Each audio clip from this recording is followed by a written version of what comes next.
नमस्कार, आप देख रहे हैं नेशन 24 न्यूज और मैं हूं मंतशा आपके साथ। तो अब वक्त है बुलेटिन का। शुरुआत करते हैं दिल्ली से। तजिंदर पाल सिंह बग्गा हिरासत मामले में आज दिन में 3:30 बजे बीजेपी नेताओं ने प्रदर्शन किया। दिल्ली बीजेपी अध्यक्ष आदेश गुप्ता, राष्ट्रीय प्रवक्ता आरपी सिंह और पार्टी के वरिष्ठ नेता मनजिंदर सिंह सिरसा केजरीवाल सरकार के खिलाफ प्रदर्शन किया। उधर गोवा के मुख्यमंत्री प्रमोद सावंत भी 3 बजे बग्गा के घर पहुंचे और उनके पिताजी से मुलाकात की। साथ ही भारतीय जनता युवा मोर्चा के राष्ट्रीय अध्यक्ष और सांसद तेजस्वी सूर्या आज शाम 4 बजे तजिंदर बग्गा के आवास पर पहुंचे।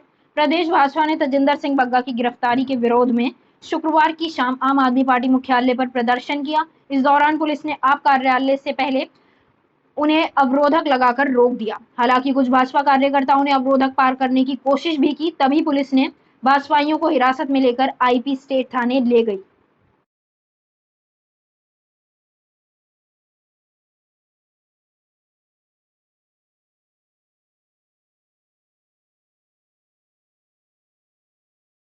बढ़ते बिजली कट और बढ़ते प्रदूषण को देखते हुए आज सामाजिक संस्थाओं के साथ साथ प्राइवेट संस्थाएं भी सोलर पावर एनर्जी को इस्तेमाल करने के लिए आगे आ रही हैं। इसी कड़ी में फरीदाबाद के Ballabhgarh sector 2 Vidyasagar international school में सोलर पावर एनर्जी के लिए सोलर पैनल लगाए गए। इस मौके पर उद्घाटन करने पहुंचे फरीदाबाद के जिला उपाध्यक्ष जितेंद्र यादव ने रिबन काटकर इसकी शुरुआत की। फरीदाबाद में बढ़ते बिजली कट के और बढ़ता वायु प्रदूषण पर रोक लगाने के लिए अब लोगों में जागरूकता देखने को भी मिल रही है। जहां सामाजिक संस्थाएं आगे आ रही हैं, तो वहीं प्राइवेट संस्थाओं ने भी आगे आकर सरकार का सहयोग और पर्यावरण को बचाने के लिए कदम उठाया है। Ballabhgarh sector 2 Vidyasagar international public school में पूरे स्कूल में इस्तेमाल होने वाली बिजली के लिए सोलर पैनल लगाकर समाज को एक संदेश देने का प्रयास किया गया है, ताकि सभी इस कदम में साथ आकर अपने सभी संस्थानों में इस तरह का कार्य भी करें, ताकि बिजली के साथ साथ प्रदूषण से भी निजात मिल सके।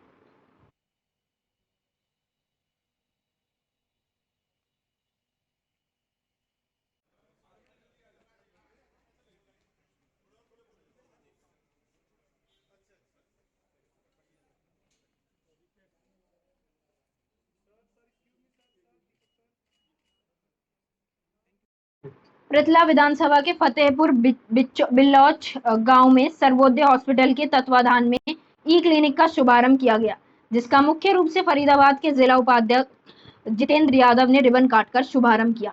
इस मौके पर जिला उपायुक्त जितेंद्र यादव ने बताया कि ई क्लिनिक के खुलने से ग्रामीणों को भरपूर फायदा मिलेगा। इस तरह के क्लिनिक ओके खुलने के ग्रामीणों को इलाज के लिए शहर भागने की आवश्यकता बिल्कुल नहीं पड़ेगी। सरकार आपके द्वारा की भांति स्वास्थ्य आपके द्वार की तरह ग्रामीणों को सुख सुविधाएं भी मिलेंगी। तस्वीरों में दिखाई दे रहा ये नजारा पृथला क्षेत्र के ग्राम फतेहपुर बिल्लौच का है, जहां पर जिला उपाध्यक्ष जितेंद्र यादव ने सर्वोदय अस्पताल के तत्वाधान से ई क्लिनिक का रिबन काटकर शुभारंभ किया है। इस मौके पर विधायक नयनपाल रावत के भाई और जिला पार्षद उम्मीदवार संदीप शर्मा व गांव के गणमान्य लोग मौजूद रहे। ग्रामीणों को स्वास्थ्य से संबंधित बेहतर सुविधाएं मिल सकें, इसलिए गांव-गांव से ई क्लिनिक खोले गए। कौशिक साहब, आज स्वास्थ्यालय के उद्घाटन का प्रोग्राम है गांव फतेहपुर बिल्लौच में, और ये बहुत ही अच्छी सुविधा गांव-गांव में सर्वोदय के द्वारा जो चलाई जा रही है। इसकी टैगलाइन में आपको दिखा देता हूँ कि शाही इलाज घर के पास, फ्री में और कम से कम बजट में ये लोगों को सुविधा मिलती है। सबसे बड़ी परेशानी होती है कि घर वाले साथ नहीं है, तो लेडीज़ भी अकेले आकर यहाँ अपने अपॉइंटमेंट ले सकती है, अपना इलाज करा सकती है। कोई बड़ी बीमारी है तो उसको आगे रेफर किया जाता है। तरह स्वास्थ्यालय का उद्घाटन करने पहुँचे, किस तरह से ग्रामीणों को इसका लाभ मिल रहा है? सबसे पहले तो मैं पूरी स्वास्थ्यालय टीम को, और इसके सिंस हमारे सर्वोदय हॉस्पिटल भी इसका एक पार्टनर है, तो उनको सभी हमारे डॉक्टर्स कलीग है या ग्रामवासी, उनको बधाई दूंगा कि हेल्थ जैसे सरकार आपके द्वार है, इसी तरह ये स्वास्थ्य आपके द्वार आ रहा है। भाई हेल्थ एज अफोर्डेबल, एक्सेसिबल और अकाउंटेबल प्राइसेस पे ग्रामीणों को स्वास्थ्य की सुविधाएं दी जा रही है। तो सभी डॉक्टर्स जो भी हमारे कलीग्स हैं जो इस मुहिम से जुड़े हुए हैं, ये तीसरा सेंटर है। इसके अलावा पनेरा खुर्द में और एक दूसरी जगह पे भी चल रहे हैं। तो लोगों को अच्छी सुविधाएं, चीप सुविधाएं, अच्छे MBBS या हमारे स्पेशलिस्ट डॉक्टर्स के माध्यम से मिल पाएगी। और हमने अक्सर देखा है कि शिक्षा या स्वास्थ्य का अभाव रहता है ग्रामीण इलाके में, तो इस तरह के स्वास्थ्यालय और जगह जगह खुलेंगे तो ग्रामीणों को कम दरों पर अच्छी उपचार की सुविधाएं मिल पाएंगी। हरिद्वार जिलाधिकारी विनय शंकर पांडे ने भूसा बेचे जाने पर 15 दिनों के लिए रोक लगा दी है।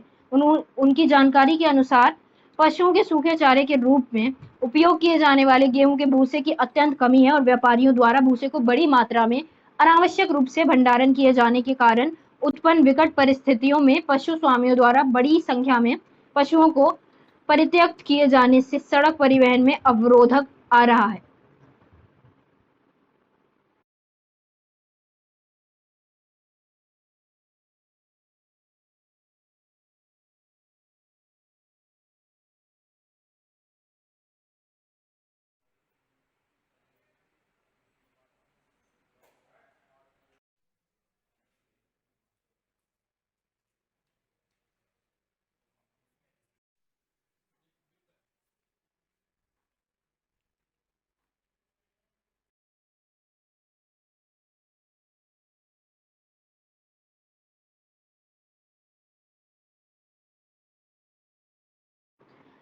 लक्सर में स्वास्थ्य विभाग ने नगर व देहात में 12 से 14 साल के बीच की उम्र के कुल 8,108 से 3,381 बच्चों का कोविड टीकाकरण पूरा कर लिया है।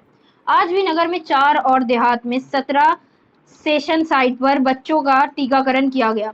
आज करीब 400 बच्चों को टीका लग चुका है। आपको बता दें, स्वास्थ्य विभाग फिलहाल 12 से 14 साल की उम्र के बच्चों को कोरोना का पहला टीका लगा रहा है। लक्सर सीएचसी के टीकाकरण प्रभारी आशीष शर्मा ने बताया कि क्षेत्र के सरकारी व गैर सरकारी स्कूलों से इस आयु के बच्चों की सूची पहले ही ले ली गई थी। सूची के अनुसार नगर व देहात के कुल 8,108 बच्चों में से 3,381 बच्चों का टीकाकरण पूरा हो चुका है। आज लक्सर सीएचसी व mother's love school, Shekhpuri, Suleman Bakkal, Sultanpur, Saidawar आदि जगहों पर टीकाकरण किया गया। हमारे आज जो 7 तारीख का हमारा सेशन साइट थी वो 21 सेशन साइट है, जिसमें हमारे प्राइवेट स्कूल, गवर्नमेंट स्कूल और अगर प्राइवेट और गवर्नमेंट स्कूल कोई बंद है तो वो उस गांव के सेंटर पे हमारा सेशन लगाया जा रहा है, जिसमें 12 से 14 साल के बच्चों को टीकाकरण किया जा रहा है। हमारा जो टारगेट है वो 8,108 बच्चों का है जो 12 से 14 साल का है, जिसमें से हमने अभी 3,381 कवर कर लिया है, जो हमारा 42% पर पहुँच गया है। अभी इसके लिए हम और भी कोशिश कर रहे हैं कि ज़्यादा से ज़्यादा बच्चों को इसमें टीकाकरण कराएं।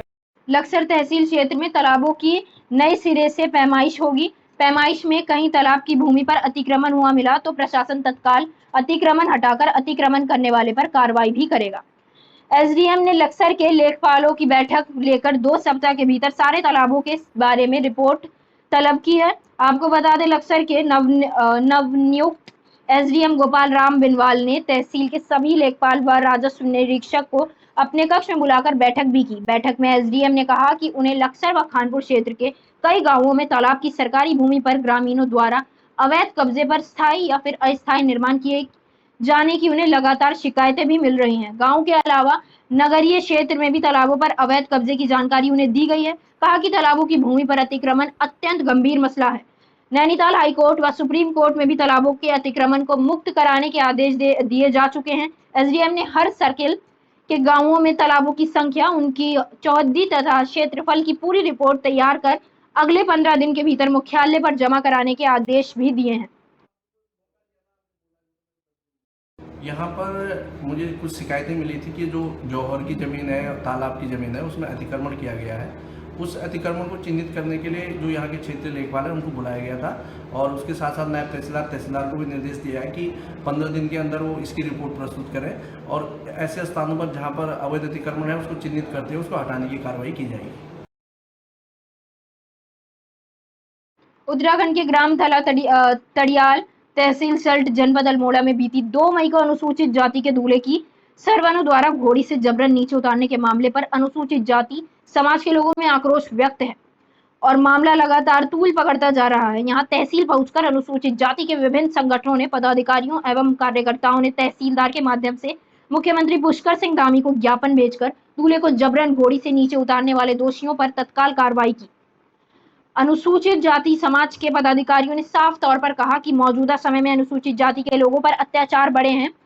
इसी पर जीता जागता उदाहरण अल्मोड़ा में देखने को मिला है।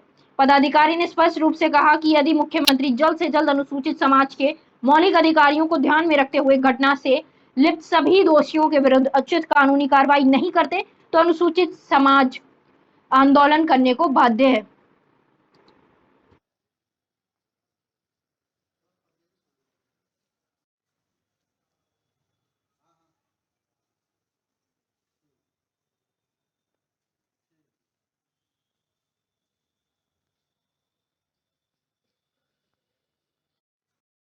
उत्तराखंड के नारसन बॉर्डर पर यूपी पुलिस ने 2 बदमाशों को पकड़ा है। बताया जा रहा है कि यूपी पुलिस पीछे से ही बदमाशों का पीछा कर रही थी, जिसके बाद यूपी की ओर से आ रहे बदमाशों को नारसन बॉर्डर पर उत्तराखंड की सीमा में गिरफ्तार किया गया है। यूपी पुलिस ने बदमाशों के ऊपर फायरिंग भी की है। वहीं बताया जा रहा है कि बदमाशों की गाड़ी के टायर में गोली लगी थी। गाड़ी के टायर में गोली लगने से गाड़ी छोड़कर भागते हुए बदमाशों को यूपी पुलिस ने जंगलों से पकड़ने में कामयाबी हासिल कर ली है।